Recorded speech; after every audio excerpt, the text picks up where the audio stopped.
Robert, we're very painfully aware in this region of all of the aftermath of your story on Northern Rock. Yeah. How do you think things would have played out had you not released that story? I don't think things would have played out terribly differently, for two reasons. One is, what did for Northern Rock was that big investment institutions were no longer prepared to fund it, to provide the wholesale finance that Northern Rock was dependent on. And without that wholesale finance, it couldn't survive. You only have to look at what's happened to Bradford and Bingley, HBOS, to see this model of providing loans for mortgages which you've raised from international investors in the wholesale markets was simply not sustainable. It was too risky. Now, Northern Rock had the most extreme, almost the purest version of that model. So it was always going to be the one that ran into difficulties first, whether I pointed it out or not. And I suppose what I would say is, it was an open secret in the city. Why was I onto the story? Because it was an open secret in the city that Northern Rock had a problem. And why should it be the case that big institutions should know what's wrong and have the ability to take their money out, but more than 1 million savers should be kept in the dark about this? So, I mean, I don't say this in any kind of sanctimonious way, but I do think it was in the public interest for people to know, ordinary people with their savings, to know the real risks that Northern Rock was running.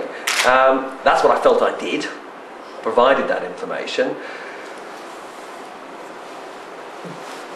I think, whenever you've got information of material interest to people in that way, you've got to put it in the public domain.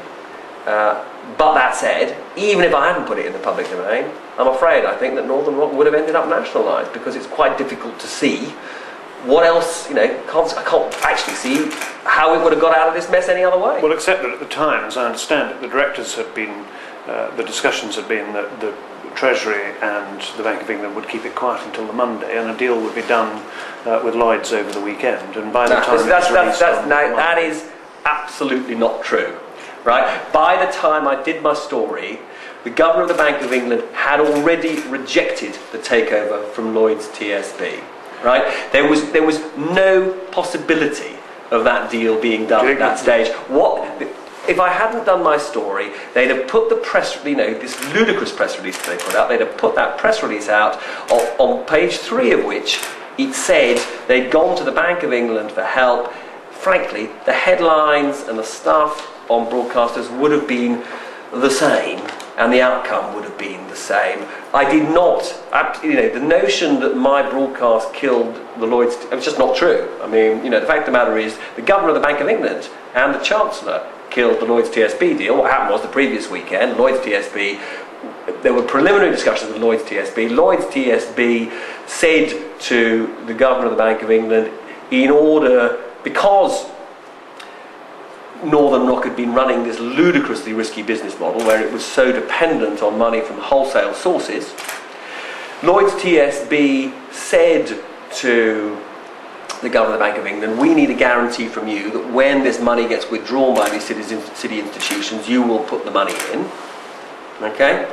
The Governor of the Bank of England said, and they were talking about somewhere between 20 and 30 billion pounds of taxpayer money that they wanted the Bank of England to commit to provide. The Governor of the Bank of England said he did not think it was right for the taxpayer to subsidise what he felt to subsidise a takeover in that way, but he didn't say no.